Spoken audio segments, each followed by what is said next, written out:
कृष्ण कृष्ण हरे हरे हरे राम राम राम हरे हरे हरे कृष्ण कृष्ण कृष्ण हरे हरे हरे राम राम राम हरे हरे। कर ले कीर्तन देंगे दर्शन, कर ले कीर्तन देंगे दर्शन, मनमोहन घन श्याम रे। कर ले कीर्तन देंगे दर्शन, मनमोहन घन श्याम रे। हरे कृष्णा कृष्ण कृष्ण हरे हरे हरे राम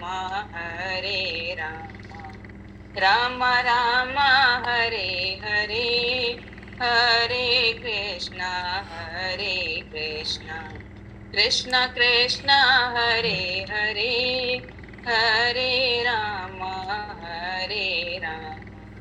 राम राम हरे हरे। भज गौरांग जप गौरांग, ले गौरांग को नाम रे। भज गौरांग जप गौरांग, ले गौरांग को नाम रे। भज गौरांग जप गौरांग, ले गौरांग को नाम रे। हरे कृष्णा कृष्ण कृष्ण हरे हरे हरे राम राम राम हरे हरे। श्री गौरांग महाप्रभु की जय। सियावर रामचंद्र भगवान की जय। जय सीताराम, जय जय श्री।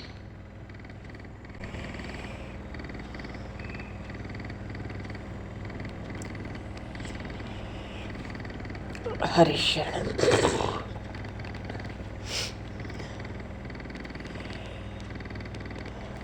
अनंत कोटि ब्रह्मांड नायक सर्वेश्वर पूर्ण परात्पर ब्रह्म,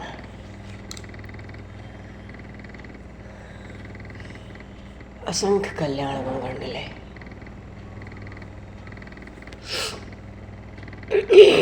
भक्त वांक्षा कल्पतरु, शरणागत वत्सल भक्त वत्सल, दीनबंधु दया सिंधु,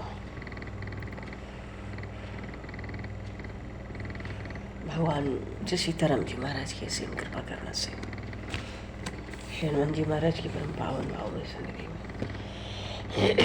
महापुरुषों के भाव में उपस्थिति में एवं आप सभी श्रद्धालु भक्त वैष्णवों की मंगल सन्निधि में मानव जीवन का सर्वोत्कृष्ट फल भगवत गुणगान, भगवत स्मरण का आनंद हम सभी भगवान श्री कृष्ण चैतन्य के चरित्रों के माध्यम से प्राप्त करने जा रहे। सर्वप्रथम आप सभी भक्तजनों के श्री चरणों में भगवत भाव से सादर वंदन, सादर नमन। आप सभी को भी यथायोग्य जय श्री राम, जय जय श्री राधे, हरि शरणम जय शरणाय जी की जय।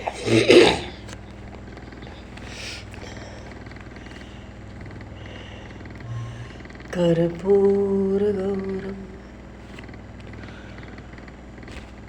करुणावतारं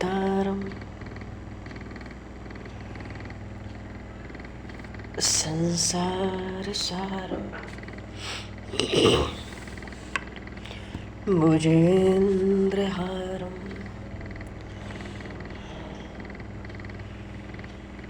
सदा वसन्तं हृदयारविन्दे भवं भवानि सहितं नमामि भवं भवानि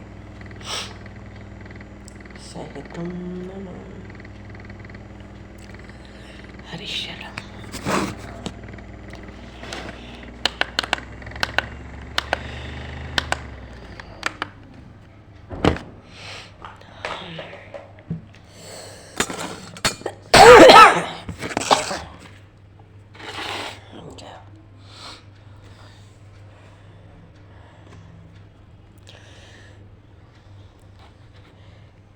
जीव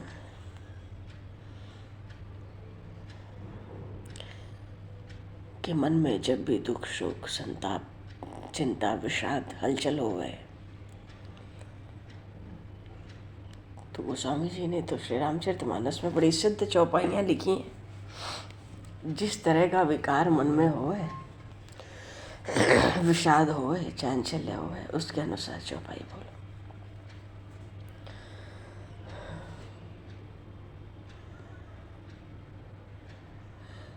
श्री चैतन्य महाप्रभु श्री गौरांग देव के जो बड़े भाई हैं विश्वरूप, उनको बड़ा वैराग्य है।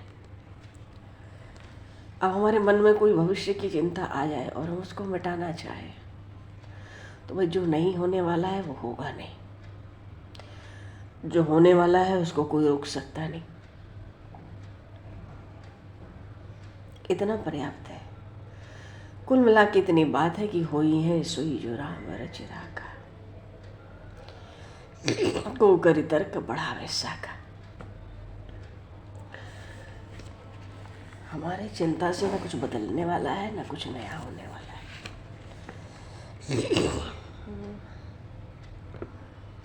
अब कोई भूत, भविष्य, वर्तमान सबकी चिंता मिटाना चाहे, गीता जी में भगवान ने अर्जुन जी से कहा, दुख न करने योग्य मनुष्यों के लिए दुख करता है, शोक करता है, पंडितों से वाणी बोलता है। अरे जिनके प्राण चले गए, जिनके हैं, जिनके नहीं गए, किसी के लिए पंडित दुख नहीं करते। क्यों? सब जाने वाले हैं।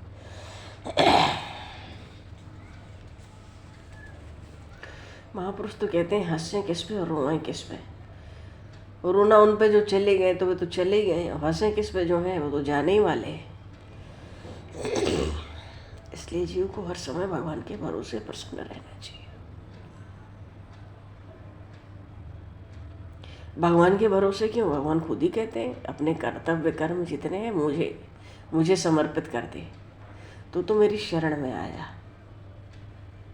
तू शोक कर ही मत किसी बात का। फिर सब अपने धर्मों का समर्पण मुझे कर, कर्तव्य कर्मों का, और मेरी शरण में भीतर से आ जा। चिंता दीन दयाल को मोह मन सदा आनंद, जायो सो प्रतिपाल्य। रामदास गोविंद, जिसने पैदा किया वो पालन करेगा। भगवान कहते जीव तो मेरा है, सब मम प्रिय, सब मम उपजाए। ईश्वर अंश जीव अविनाशी, ममैवांशो जीवलोके जीवभूता सनातन। और अंतःकरण में खूब उथल पुथल हो गए। महापुरुष कहते भाई मन को समझाओ कैसे है। तेरा कर्म करने में अधिकार है, फल में नहीं।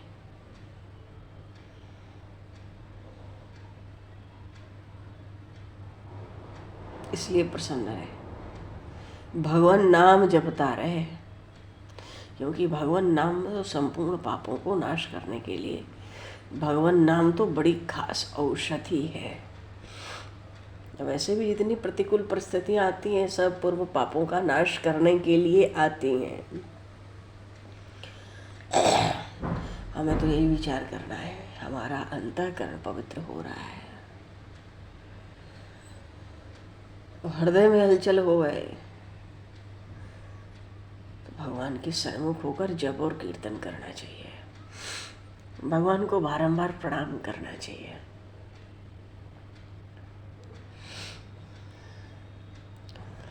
नाम संकीर्तनम यस्य सर्व पाप प्रणाशनम, प्रणामो दुख शमनमस्त, नमामि हरिम परम। अरे जिन भगवान के नाम के संकीर्तन से सारे पाप सर्वथा नष्ट हो जाते हैं, जिनको किया हुआ प्रणाम सारे दुखों को शांत कर देता है, उन्हीं परमेश्वर श्री हरि को मैं प्रणाम करता हूँ।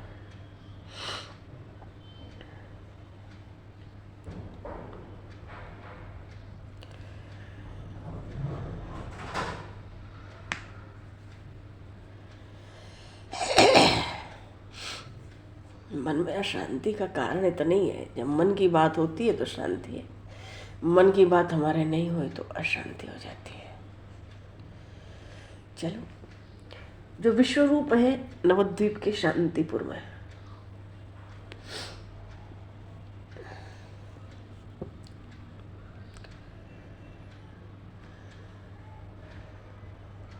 उनको बड़ा भारी वैराग्य तो जन्म से ही था। तो जब तक कोई जीव भगवान के चरण कमलों से अलग रहता है, प्रारब्ध के अनुसार असंख्य योनियों में भ्रमण करता है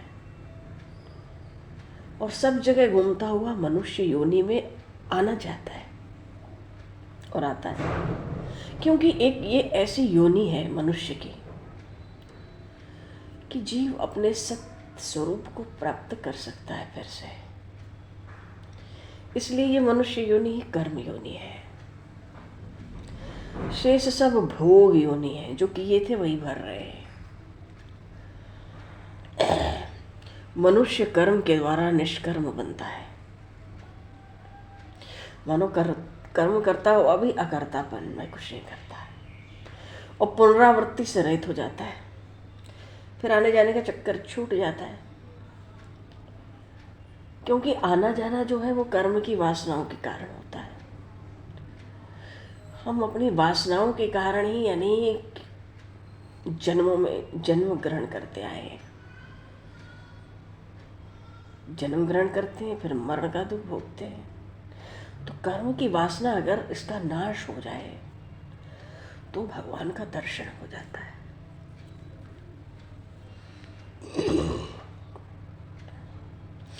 भगवान के दर्शन में 3 मुख्य धर्म हैं।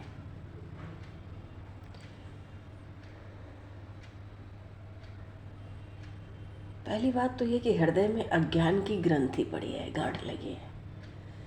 उस गांठ के कारण क्या होता है कि जो असत पदार्थ है, जो भोग दिखते हैं, विषय दिख रहे हैं, जिसमें हमें सुख मालूम पड़ रहा है, उनको हम सच्चा समझ लेते हैं।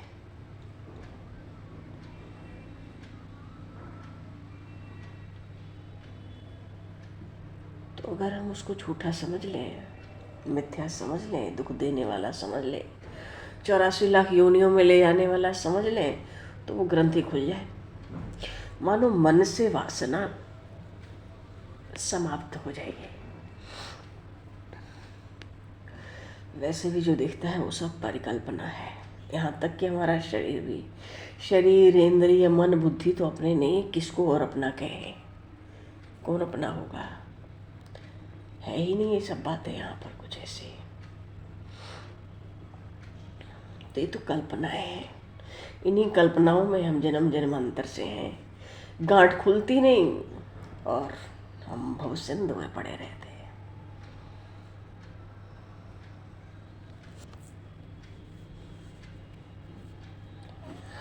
और दूसरी बात, क्योंकि हमको भ्रम है, तो इसी भ्रम के कारण हमारा विनाश हो रहा है कि शरीर और संसार मेरा है।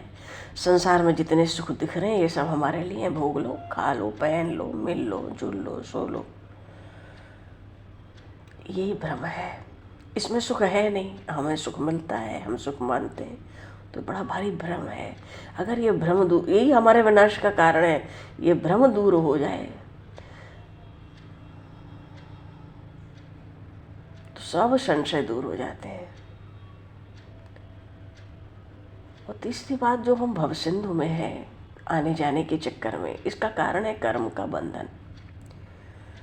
क्योंकि कर्म ही जीवों को नाना योनियों में सुख दुख भुगताते रहते हैं। जिसको भगवान का दर्शन हो गया, उसके सब कर्म क्षय हो गए, नष्ट हो गए। बस फिर क्या है? संसार चक्र से मुक्त हुआ, सत्स्वरूप को प्राप्त कर लिया। और यही तो जीव का परम पुरुषार्थ है। और इसके बिना चैन पड़ेगी नहीं। कुछ भी हो जाए, हम कुछ भी कर ले,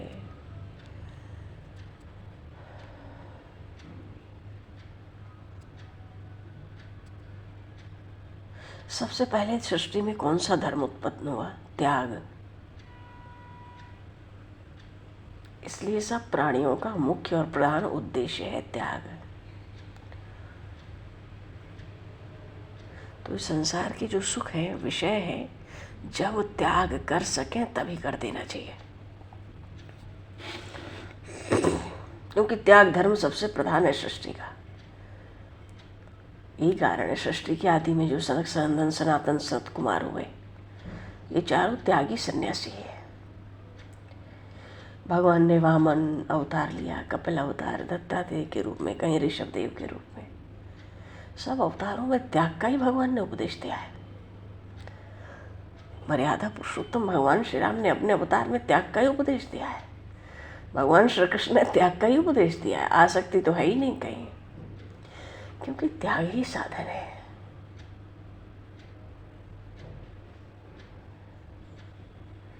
अब त्याग का साधन हम करें तो हम साधक कहलाएंगे।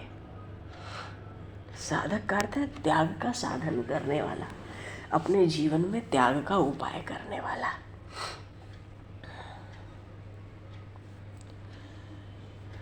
हम भगवान को तो चाहते हैं, पर हमारा मन, दो बात है, न तो हमारा मन वासनाओं से शून्य हो रहा है,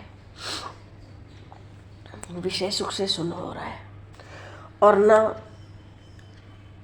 अपने उद्देश्य के प्रति तीव्र लगन है। तीव्र चाहना, प्रबल चाहना नहीं है प्रभु के लिए, और मन में भी वासना है, तो दोनों नहीं होता है।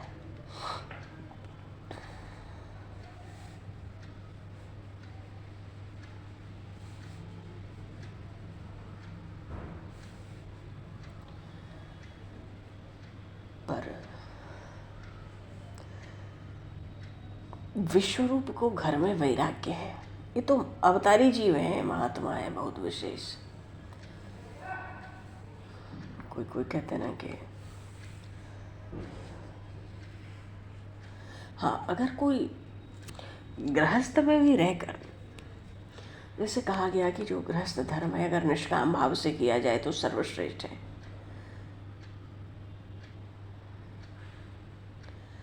पर पूर्व जन्म की ऐसी वासनाएं हैं कि सर्व त्याग करने में हम समर्थ नहीं होते, इसलिए केवल आश्वासन है।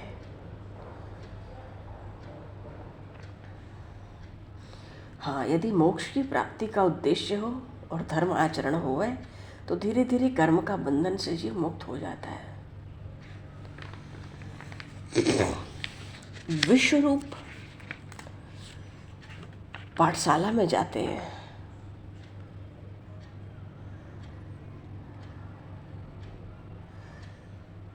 कर्दम प्रजापति ने 10,000 वर्ष तपस्या की, भगवान के अनन्य भाव से भूख प्यास सहकर तपस्या की। भगवान ने वर मांगने को कहा, उन्होंने कहा भगवान मुझ में और गांव के पशुओं में कोई अंतर नहीं है।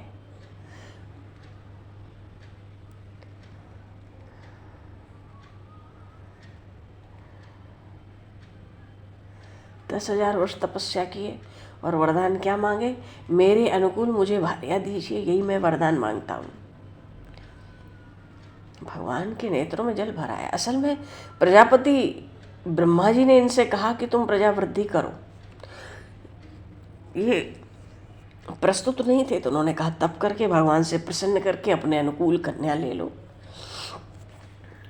क्योंकि भगवान कपिल इन्हीं के पुत्र हैं। भगवान ने सुना कि 10,000 वर्ष तपस्या किया, अपने अनुकूल भार्या मांगता है, भगवान के नेत्रों में जल भर आया। बिंदु गिरा तो बिंदु सर तीर्थ बन गया।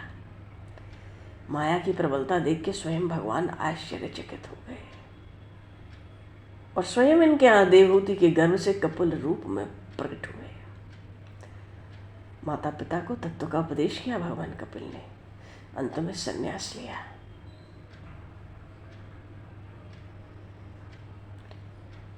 मानो भगवान कपिल का मत क्या है कि किसी भी आश्रम में तुम क्यों ना हो, जब तक उत्कट वैराग्य हो जाए, तब जब उत्कट वैराग्य हो जाए तब सब धर्मों को त्याग कर एक प्रभु के ही चरण कमल में मन लगाना चाहिए।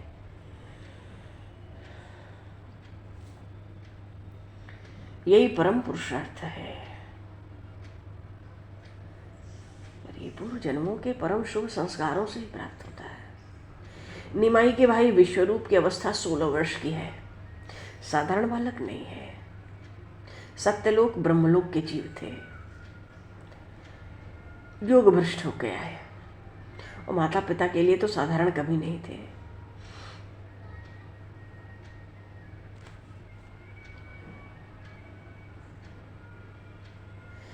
विश्वरूप अपने ममेरे भाई लोकनाथ जी को छोड़ के और किसी से विशेष कोई बात करते ही नहीं थे।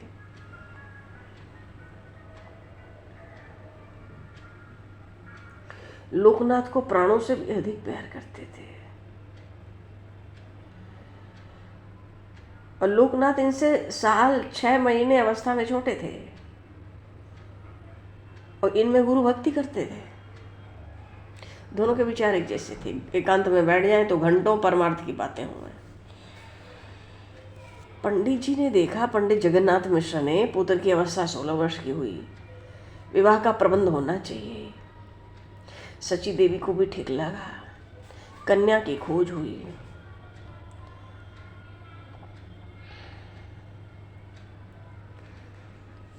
और जब इन्होंने सुना, ऐसा लगा वैराग्य की अग्नि में घी की आहुति पड़ने जा रही है। सोचने लगे, ब्याह करके सांसारिक सुख भोगने से मुझे परम शांति मिल सकेगी? क्या मैं गृहस्थी बनकर अपने चरम लक्ष्य तक पहुंच पाऊंगा शीघ्र? क्या माता पिता और भाई के बीच में ही अपने प्रेम को सीमित करके मुझे संसारी बने रहना चाहिए? व्याकुलता बढ़ती गई। एक दिन लोकनाथ ने एकांत में इनसे पूछा, भैया क्या कारण है तुम अब सदा किसी गंभीर विचार में रहते हो? अरे शर्म।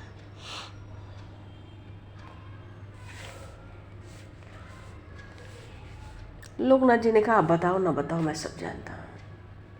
फूफा जी आपके विवाह की सोच रहे हैं, आपके भावों को मैं जानता हूँ।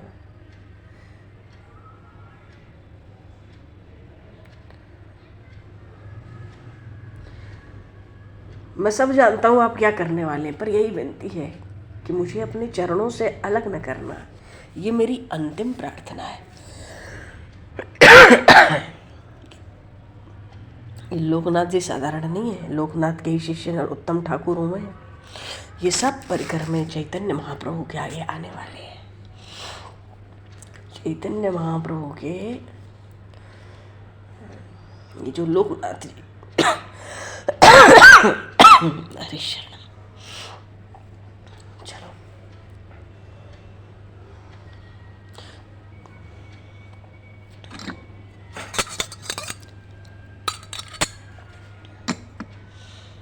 मैंने विनती कर ली, मुझे मत छोड़ना।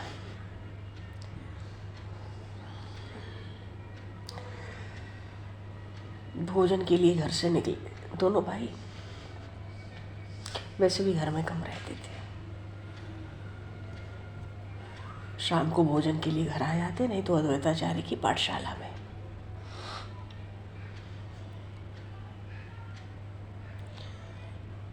कभी कभी निमाई से 2-4 बातें करते, पिता से बात करने में संकोच करते। धीरे धीरे वैराग्य प्रबल हुआ। ज्ञान दृष्टि से देखा, माता पिता भाई मित्र क्या है ये सब? स्वप्न के संबंध ऊंचे उठ गए।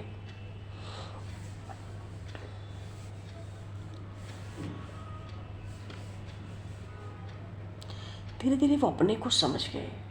वो मन ही मन कहने लगे, ये संसार के लोग कितने दया के पात्र हैं।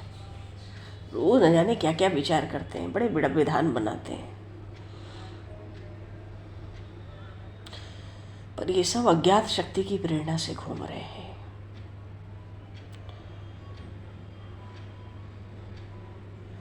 इनका तो विचार होता है ना संसार में, देखो शरीर क्षण भंगुर है, दूसरे क्षण का पता नहीं है।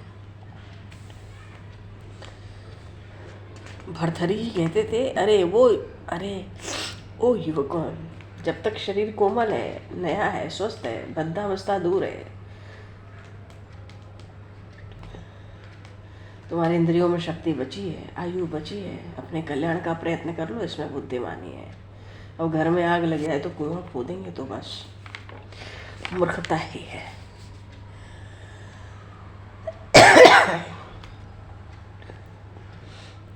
पर जिसने मन से ममता निकाल दी, ममता का अर्थ है मैं और मेरा, शरीर और संसार दोनों, ये नहीं कि वैराग्य लेकर गए, साधु बनने गए, अब शरीर में ही उलझ गए, वहां एक नई व्यवस्था में पड़ गए, क्या लाभ।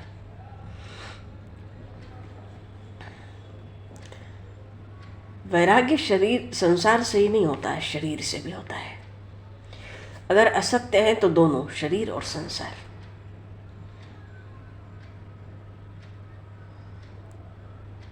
और जब ममता ही निकल जाए मन से तो नित्य मुक्त, न शरीर का मोह है न संसार का कुछ। विश्वरूप ने निश्चय किया मुझे गृह त्याग कर देना चाहिए। क्यों, यहाँ तो भांति भांति के संसार के प्रलोभन आने की संभावना है, अब ज्यादा ठहरना ठीक नहीं है। तो एक दिन माता को एक पुस्तक देते हुए कहा, माँ ये पुस्तक निमाई के लिए, जब वो बड़ा हो जाए ना तो इस पुस्तक को उसको दे देना, भूलना मत। माँ ने बड़ी सरलता से कहा, तब तक तू कहीं चला थोड़ी जाएगा, मैं भूल जाऊं तो तू थोड़ी भूलेगा, और तू इसे अपने हाथ से ही देना, उसको पढ़ाना, तू भी तो पंडित बन गया है, निमाई तुझसे पढ़ा करेगा। विश्वरूप ने मन की भावों को माँ से छुपाया किसी तरह।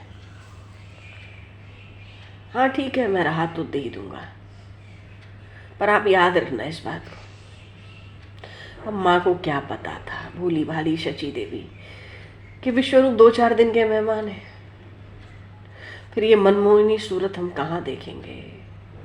माँ तो काम धंधे में लग गई।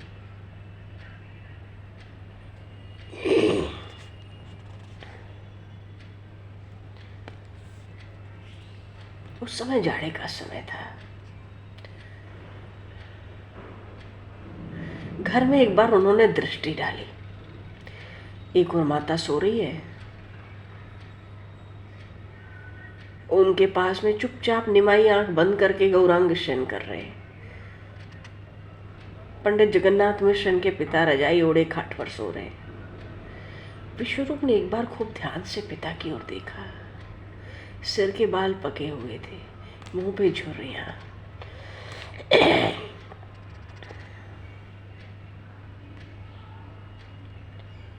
मन में एक बार को भाव आया, पिता वृद्ध है, आजीविका का कोई निश्चित प्रबंध नहीं है, निमाई अभी बिल्कुल बालक है, घर का काम कैसे चलेगा। फिर सोचते रहे, मैं क्या सोच रहा हूँ, जिसने इस चर अचर विश्व की रचना की है वही सभी का भरण पोषण करता है, मनुष्य तो निमित्त है, वो विश्वम्भरी सबका पालन करते हैं। अपना सत्य संकल्प बनाए रखे। सोती हुई माता को मन ही मन प्रणाम किया। छोटे भाई को एक बार प्रेम पूर्वक देखा और धीरे से घर से निकल पड़े। लोकनाथ गंगा जी के तट पर बैठे हुए मिले। दोनों एक दूसरे को देख के प्रसन्न हुए। रात को ही गंगा पार हो गए।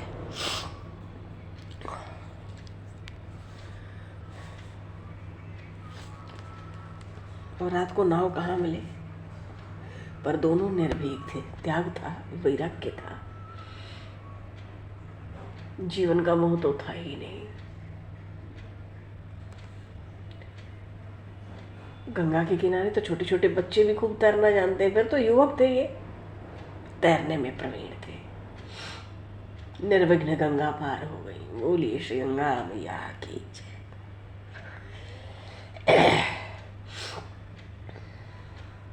अब जाड़े की रात है, कपड़े तो भीग गए, पर गर्मी और सर्दी तभी तक मालूम पड़ती है जब तक शरीर में ममता है। ममता कम होती है,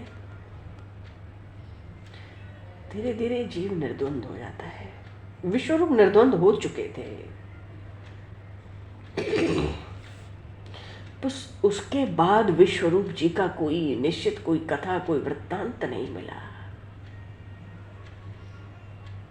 हाँ, ये पता चला किसी अरण्य नामक सन्यासी से सन्यास लिए। सन्यास लेने के बाद इनका नाम शंकरारण्य हुआ। और ये जब सन्यासी हो गए तो लोकनाथ जी ने इनसे सन्यास लिया। 2 वर्षों तक भारतवर्ष में घूमते फिरते रहे। और अंत में महाराष्ट्र के परम प्रसिद्ध तीर्थ पंढरपुर में इन्होंने श्री विठलनाथ जी के क्षेत्र में अपना पांच भौतिक शरीर त्याग दिया। बोलिए पंढरीनाथ भगवान की।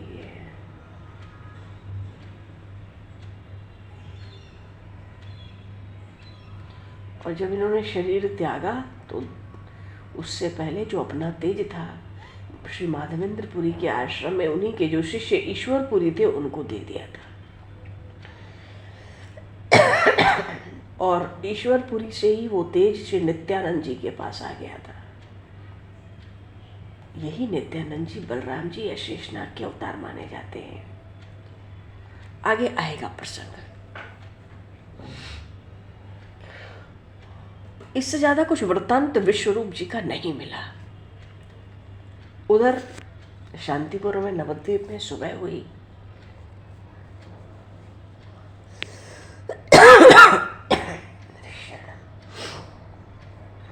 पंडित जगन्नाथ मिश्र ने देखा विश्वरूप नहीं है, कहीं जाते नहीं इतनी सुबह। पिता से पहले उठ के अचानक शंका हुई, सोचे गंगा स्नान गया होगा, पर जल का पात्र धोती तो यहीं रखी है। थोड़ी देर चुप रहे, फिर सची देवी से कहा, सोच में पड़ गई। निमाई भी उठ के बैठ गए।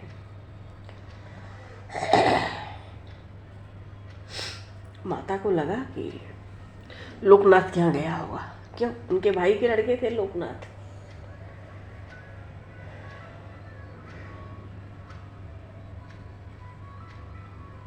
पंडित जी तुरंत अपने ससुराल पहुंच गए, क्योंकि ममेरे भाई ही तो थे। पता लगा लोकनाथ भी नहीं है। समझ गए, शोक के सागर में डूब गए। उधर माता शची दौड़ी दौड़ी अद्वैताचार्य के यहाँ पहुंची, पर कुछ पता नहीं। क्षण भर में बात फैल गई। विश्वरूप घर छोड़कर चले गए। लोगों की भीड़ लगने लगी। अद्वैताचार्य भी वहां आए।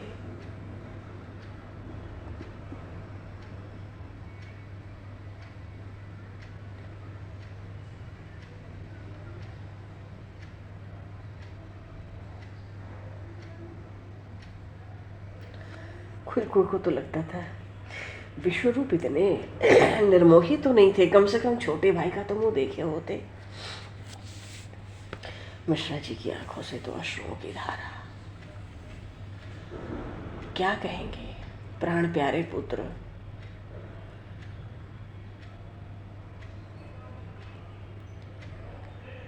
चलो माता की जो स्थिति हुई उसका तो कहा ही नहीं जा सकता कुछ। करुण रुदन, इतना करुण रुदन की पत्थर भी पिसीक जाए। जोर जोर से दहाड़ मारकर मैया रोती है।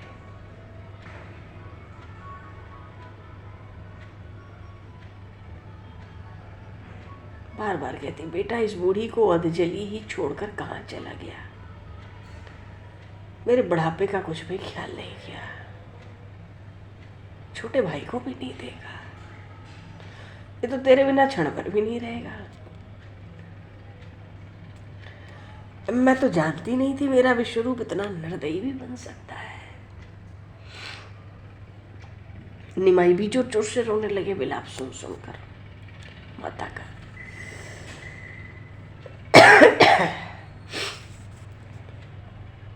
रोते रोते एकदम बेहोश हो गए।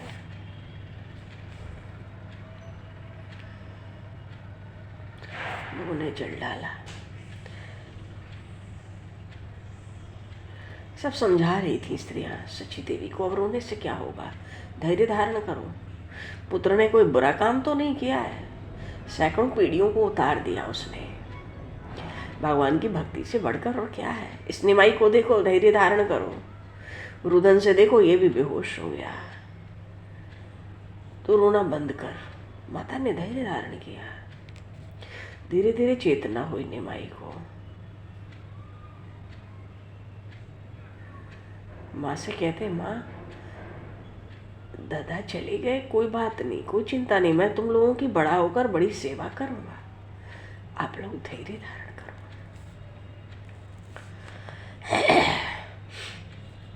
पिताजी ने तो भाई 4 आदमी उत्तर 4 आदमी दक्षिण है। उधर लोकनाथ के पिताजी 2-2 4-4 आदमी को लेके गंगा पार जा जाके ढूंढ रहे हैं। पर क्या करें, विश्वरूप कोई बालक थोड़े ही है। अब तो यही है कि भगवान उनकी मनोकामना पूर्ण करे। यदि इसको सन्यास में ही सुख है तो सन्यासी बनकर रहे, सन्यासी बनकर अपने धर्म का यथारीति पालन करे, फिर लौटकर घर में ना आवे। सबने समझाया पिता को, पर ऐसे सर्वगुण संपन्न पुत्र का वियोग तो गहरा घाव दे ही गया। और पंडित जगन्नाथ मिश्र तो इस एक ही घाव को लेकर संसार से भी विदा हो गए। पर वृद्धा सची माता तो आगे चल के एक और भी बड़ा भारी घाव हुआ। संपूर्ण जीवन वेदनामय हो गया। गृहस्थ में ऐसे भी प्रसंग आते हैं दुख के, स्मरण मात्र से छाती फटने लगती है।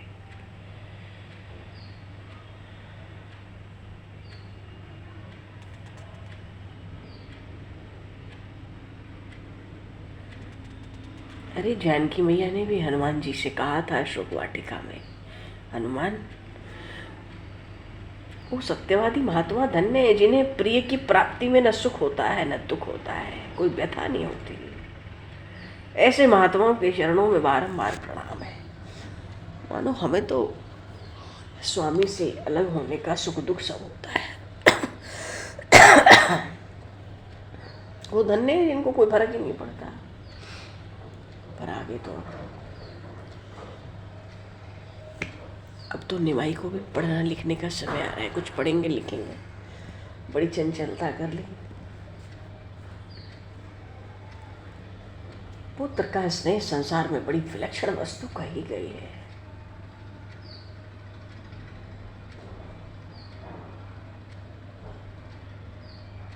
चलो आवाज यहीं पर बोले श्री चैतन्य महाप्रभु की जय, श्याम रामचंद्र भगवान की जय, श्री राधेवर कृष्णचंद्र भगवान की जय, श्री गौरी शंकर भगवान की जय, श्री महाराज की जय, सब संतन की जय, सब भक्तन की जय, सब देव भगवान समय को दर्शन करते हुए आवाज यहीं पर वाणी को विराम। भक्त पुष्पांजलि प्रभु के श्री चरणों में सादा समर्पित। और आप सभी को भी यथायोग्य है